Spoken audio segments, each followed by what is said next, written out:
UT Brownsville's Career Services Department invites students to the All Majors Job Fair, which takes place from 10 a.m. to 2 p.m. Thursday, October the 10th, in the Student Union's Grand Salon. Students are encouraged to dress appropriately, bring several copies of their resume, and a set of questions for the recruiters. For more information, call 882-5627 or visit utb.edu/career. We have two great apartment living options in Brownsville for UTB and TSC students. The Borders Apartments at 375 Medilla Luna Road is conveniently located on Highway 7783 and a quarter-mile south of Sunrise Mall. Our second option, Los Cedros Apartments, offers countless comforts and is located at 1025 Wild Rose Lane. For an exclusive discount on your first month's rent, call the Borders Apartments at 546-1605 or Los Cedros at 542-1941. Both offers expire October 31st.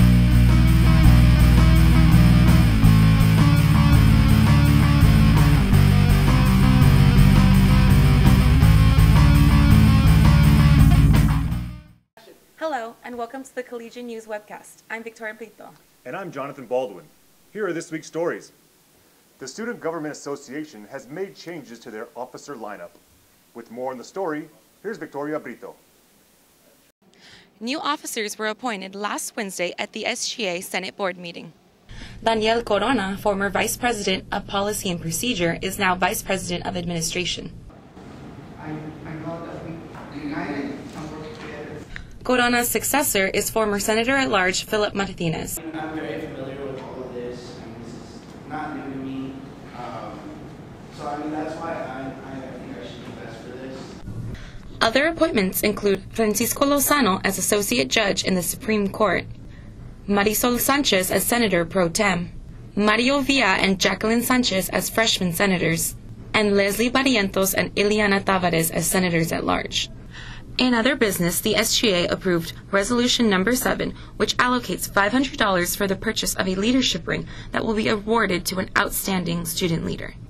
Resolution Number 8, which allocates $200 for information materials and publicity for National Collegiate Alcohol Awareness Week activities on campus. For the Collegian News, I'm Victoria Brito. Rio Grande Valley cities, including Brownsville, are looking into buying equipment to help them communicate with each other when it comes to fighting fires. Kayla Contreras fills us in. The Brownsville City Commission has authorized an interlocal agreement among the fire departments in the Rio Grande Valley to buy interoperable communication equipment to protect the public from fire-related hazards.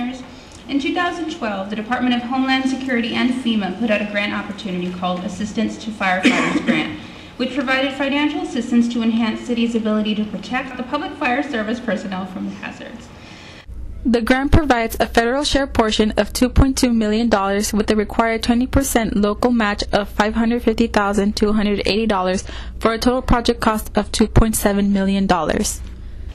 Brownsville was awarded 20 mobile units and 20 handheld units. They will be distributed to first responder company officers and emergency response units.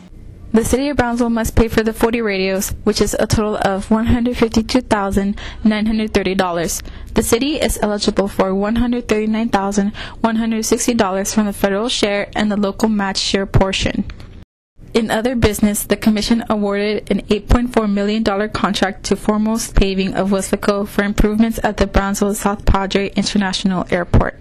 It repaves the entire key taxiway that goes from the main runway to the terminal and back out to the main runway. The Commission also approved the renewal of the Sports Park Maintenance Agreement with the Brownsville Community Improvement Corporation for fiscal year 2014.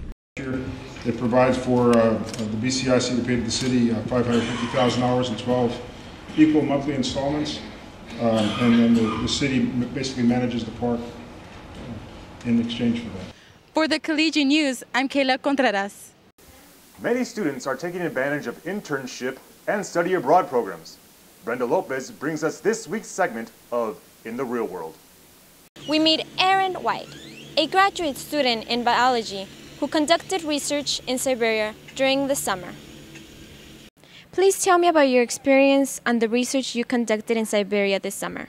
Well, Siberia is a completely different place than South Texas for sure. So working in colder environments, that was a big difference. And then just learning something completely new about an ecosystem that I'd never really been to. It's similar to places that I've seen before in the United States, but definitely different. Being in an area where I didn't speak the language, it was a fun experience all around. How did this trip come about? Initially, I was approached by Dr. Alexander to go to Siberia with her on her research expedition. It kind of escalated into turning my thesis work into the work I was doing in Siberia. What was the purpose of the research? The overall goal that we were trying to complete in Siberia was looking at the effects of disturbances on carbon and nutrient cycling. My component was to look at the effects of animal disturbances on plant communities and how that would inevitably alter those cycles. What did you do over there specifically? Specifically, I was looking for signs of animal disturbances. So that included anything from looking at actual disturbance events or looking for signs of animals were there. Like we went out and we looked for scat, which is a better word for animal poop. There was an alteration in the environment from animals. Then we also did an experiment where we went in and we removed vegetation to simulate moose browsing on vegetation patches. How did this research further your education? Being out in the field is going to teach you more than what you can learn in a classroom. So there's definitely a lot of new techniques that I learned and a lot of old techniques that I was able to work on. Who funded this trip? The trip was funded by the National Science Foundation, and we worked in partnership with the Polaris Project, which is out of the Woods Hole Research Center. What are your career goals? I hope to move on to a PhD program and then conduct my own research in the future. What advice would you give to students who haven't conducted research such as this? Join a lab and just start asking questions with anybody that is willing to answer them. Any opportunity you can have to volunteer to go out and do field work with somebody, just jump on it. Why is education important to you? Education is important to me for the pure fact that I enjoy learning. I enjoy learning new things, and everything that I learn adds to my skill set and what I can do in the future. For the Collegian News, I'm Brenda Lopez. Here's Brenda Lopez with this week's I Think. This week's I Think, we asked students if they prepared for midterms and how. Let's see what they have to say. No, but I plan on preparing for algebra by going to the lab and practicing problems on my own. And for biolab, I'm not really worried about that one. Well, I have actually. I have been spending time in the library, but I'm planning also to go over the chapter reviews, read them again, and if I can, rewrite the notes that I've taken from my professors. And if I see any topic that I'm struggling, ask any peers and classmates.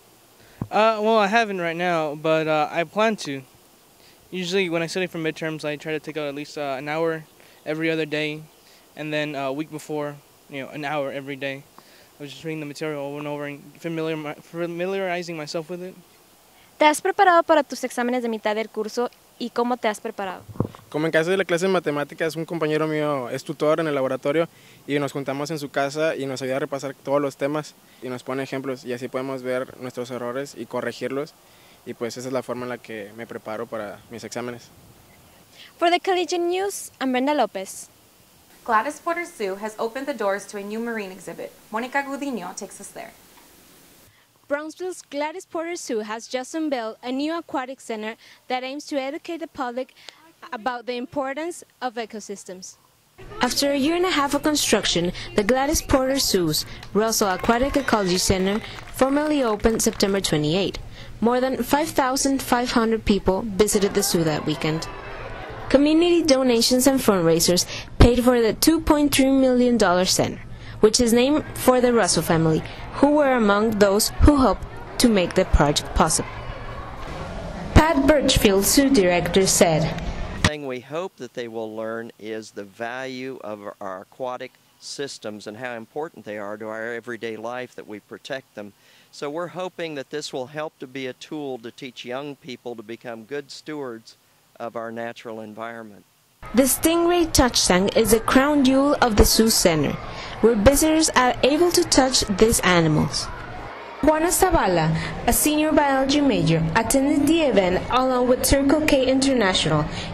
What do you think about the new center? I think it's a great addition to the zoo. It brings a lot of good information to kids from all ages, even to adults. The largest exhibit in the center and crowd's favorite is the deep water tank that contains larger marine fish and invertebrates that are often seen in the bay and near shore waters. An unusual exhibit is the ghostly jellyfish tank, which is home to moon jellies, commonly known as jellyfish, but they're not actually fish. The zoo is open from 9 a.m. to 5 p.m. 365 days a year. For the Collegian News, I'm Monica Gudiño. It's October already, and you know what that means. Zombies on the prowl, carved pumpkins on display, and monsters guarding front doors. How can students participate in the spookiness known as Halloween? Reporter Marlene Rodriguez has the scoop. Halloween is just around the corner, and you know what that means. It's time to bring out your scariest costumes. But which costumes are the best selling? Top 5, I would have to say number 1 is our Monster High. That one has been selling very well, and that would be for the girls. Our boys is usually ninjas, Superman, Spider-Man, stuff like that. Store hours are 10 a.m. to 9 p.m. Monday through Saturday and 11 a.m. to 7 p.m. Sunday. Hernandez said the store's business is doing well. I didn't think that in September people would be preparing, but it's going great. Sophomore nursing major Beatriz Cepeda and junior criminal justice major Anely Castillo are among the customers who bought their costumes at Halloween City. We're trying to dress up, I'm going to try to dress up like Avatar, and you? And I'm going to dress up like a referee.